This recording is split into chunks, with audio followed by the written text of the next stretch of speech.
ओम जी। मनुष्य के जीवन में जीवन के कई सारे पहलू हैं, लेकिन उन सारे पहलुओं में मौत अहम पहलू है, काल एक अहम पहलू है। शरीर की नश्वरता और क्षणभंगुरता, जो बिल्कुल नाशवान शरीर है, वो बहुत इम्पोर्टेंट है, जो कि हमारे जीवन में जो अन्य पहलू हैं उनमें समय की जो कमी है उसको दर्शाता है। तो संसार में जो समय की कमी है, मनुष्य को उसको बहुत अच्छे तरीके से समझना चाहिए, क्योंकि शरीर ये अगले पल का पता नहीं कि अब शरीर के साथ क्या होने वाला है।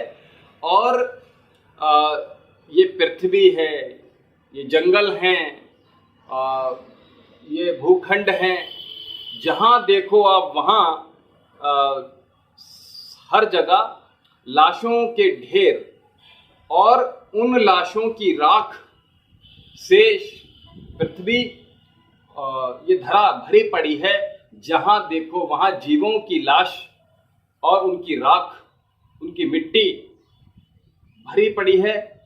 जहाँ जो जीव शरीर कल उनके वास्तविक प्रतीत हुआ करते थे, आज दुनिया के, और जो कभी कल दुनिया के रंगमंच पर बेसुध होकर नाचते थे, गाते थे और एक मद में रहा करते थे, वो उनकी जो लाश है, लाश की राख पर, मिट्टी पर एक घास जम गई है। कई कई जगह वृक्ष खड़े हो गए हैं। उन्हीं की धूल पर एक विशाल शिलाएं भी बन गई हैं। तो मनुष्य के पास अमोल जो क्षण हैं, उन मूल्यवान क्षणों को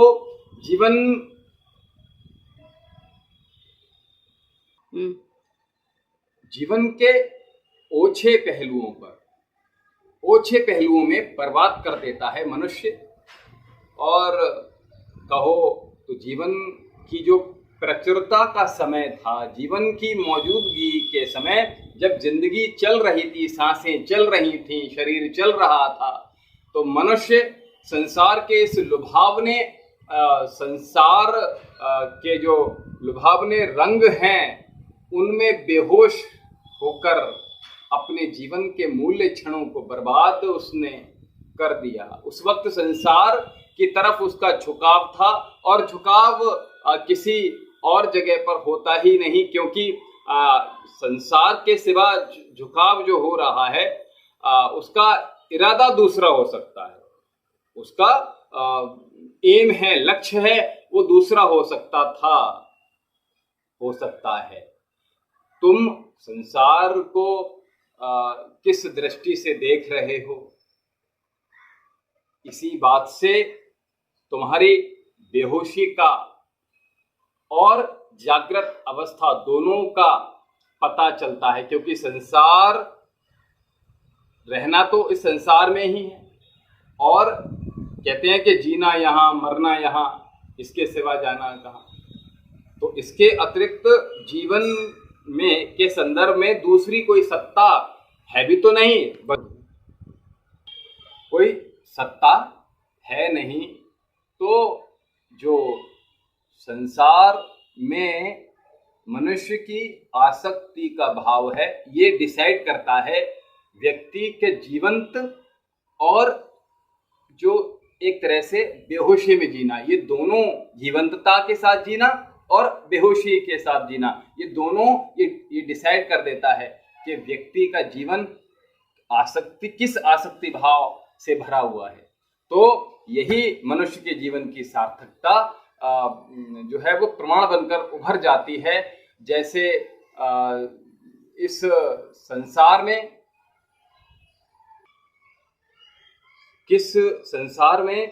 किस भाव से आप भरे हुए हैं, किस भाव से आप लिप्त हैं, किस भाव में आसक्त हैं, इसी के ऊपर मनुष्य की जो सभी निष्कृष्टता जिसको निष्कृष्टता कहना चाहिए, और यानी कि नीचा स्तर जो है निष्कृष्टता और उत्कृष्टता, ये दोनों जो हैं निर्भर करती हैं।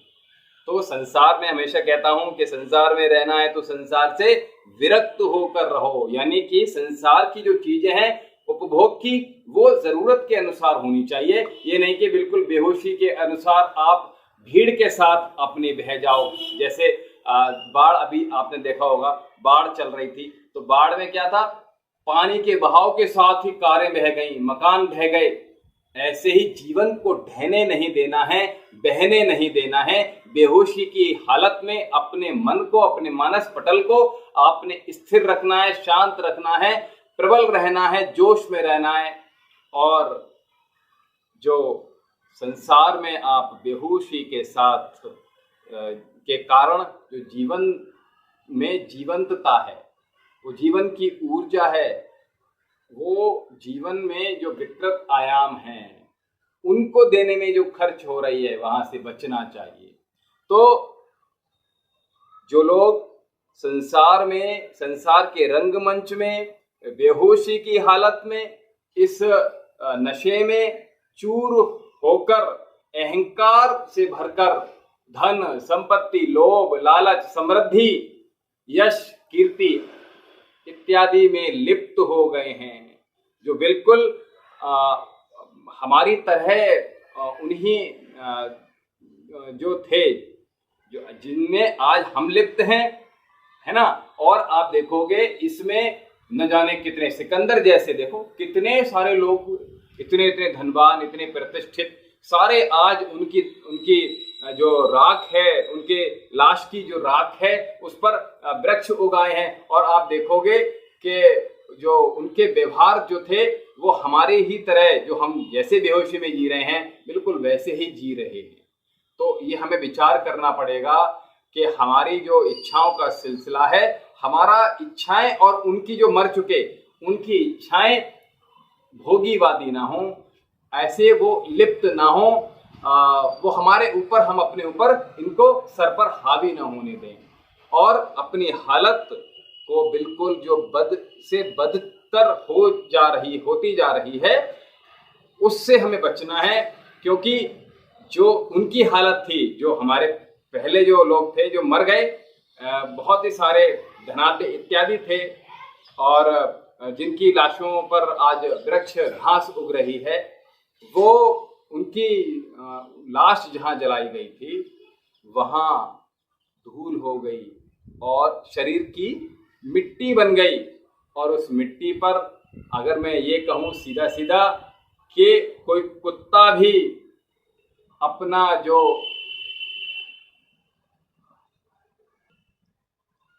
कुत्ता अपना मौलिक दिवस कार्यक्रम कर कर चला जाता है। वहां वृक्ष हैं, पौधे हैं, घास है, वो सब उगाया है। तो वो जो आपका जो संसार था, जो मद से भरा हुआ था, वास्तविक संसार था, यहाँ मिट्टी बन गया, खाक बन गया, राख बन गया, कोई नामो निशान नहीं है, जिसका कोई वजूद नहीं है, जो कि केवल और केवल मनुष्य की स्मृति भर में है, यादों में है, मन मस्तिष्क में है। और आपको मैं बता दूं, ये कहना चाहता हूं कि स्मृति असत्य होती है, स्मृति कोई टिकाऊ नहीं होती है, स्मृति का कोई तथ्य नहीं होता है, स्मृति का कोई वजूद नहीं होता है उस व्यक्ति की। तो उस व्यक्ति को, उस मानव को जिसका वजूद था, और जो इस पर भी सवाल खड़ा हो जाता है। क्योंकि अगर आप उस चीज को, उस गहराई से उसकी राख को अपनी हथेली पर उठाकर आप रखो और देखो ये कौन है, ये कौन था, कहाँ है, आप बताओ कहाँ है। इस पर हाथ में रखकर उसकी जो लाश की जो राख थी उसको हाथ पे रखकर आप देखो कि वो कहाँ है, उसका धन कहाँ है, उसका अहंकार कहाँ है, उसकी स्मृति कहाँ है, उसके बच्चे कहाँ हैं, उसके पड़ोसी कहाँ हैं, उसके यश कीर्ति कहाँ हैं। इसकी जो समस्त चमकदार दुनिया कहाँ गई? उसका शरीर तो अब अलविदा कहकर गायब हो गया। जिन हाथों से उसने संचय किया था, लूटा खसोटा, जिस मन से उसने बेईमानी की, हिंसा की, छल किया, कपट किया, ईर्ष्या की, द्वेष किया, कहाँ गया? उसकी सारी की सारी हस्ती अब अचानक से कहाँ गायब हो गई? ऐसे गायब हो गई जैसे कोई वजूद में ही नहीं थी नीचे। और जैसे उसका मन, उसके विचार, उसका व्यवहार, स्वभाव, उसकी सिर्फ स्मृतियां केवल एक तरह से डामाडोल हो गई, हिचकोले ले रही हैं। बाकी उसका कोई और वजूद नहीं है जिसकी बुरी तरह से कोई किसी का व्यक्ति का वजूद बर्बाद हो सकता है, जितनी बुरी तरह से किसी का नामो निशान मिट सकता है, और जिसकी बुरी तरह से वास्तविकता प्रतीत होती थी, दुनिया बेवफा हो सकती थी, उसका उतना ही उसके साथ हुआ। तो वास्तविकता पर अगर हम विश्वास करें, अगर मृत्यु पर हम विश्वास करें तो बहुत ही निराशा होती है मन के भीतर, हृदय के भीतर। और जो विश्वास का जो बीज है वो धोखे का, जो ये विश्वास है कि जीवन कुछ है, तो ये विश्वास ही क्या है? वो धोखे का बीज है। और तभी मैं आपसे बार बार कह रहा हूं कि शरीर की राख पर खड़े होकर अपने स्वयं के, मन के, हृदय के, पूरे शरीर के, अपने जो एकत्र किया उन सब का अहंकार ढूंढो उस राख में, और फिर अपनी स्मृति को, अपने अहंकार को गहरा आप उन पर अवलोकन करो, क्योंकि सारी की सारी चीजें स्पष्ट हो जानी हैं आपके साथ अगर आप ऐसा करते हो। और जब ऐसा करोगे तो मैं बार बार कभी कभी कहता हूँ, आपने देखा होगा कि व्यक्ति बहुत ही ज़्यादा परेशान हो जाए, बहुत ही ज़्यादा, जिसको कोई सवाल का हल नहीं मिल रहा है, और व्यक्ति बहुत ही अवसाद में चला गया और निराशा में चला गया, तो वहाँ मैं कोई रोग से ग्रस्त हो गया तो मैं उसको कहता हूँ कि व्यक्ति दो जगह हो जाए, या तो आईसीयू में जाकर एक बार बैठाए 10 मिनट, और 5 मिनट वो शमशान घाट में जाकर चला जाए, तो क्या होगा?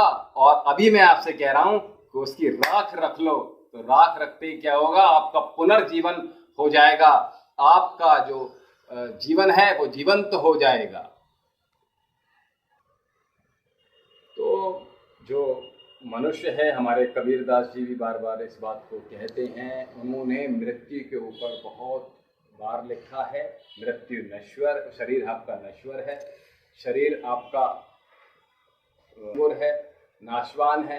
तो जब मनुष्य की मृत्यु हो जाती है तो उस पर जब शरीर जल जाता है तो हमें ये मनुष्य को विचार करना चाहिए कि जो हमारे रास थे, रंग थे, आमोद प्रमोद थे, जिसमें हम विलास किया करते थे, आज वो शरीर जल चुके हैं, और उस जले हुए शरीर के अवशेष पर घास जब उगाती है तो मैंने कहा इस मर्म को पहचानने की आवश्यकता है प्रत्येक व्यक्ति। तो कबीरदास जी बड़ा सुंदर दोहा लिखते हैं, जब वो शमशान की ओर देखते हैं, क्या?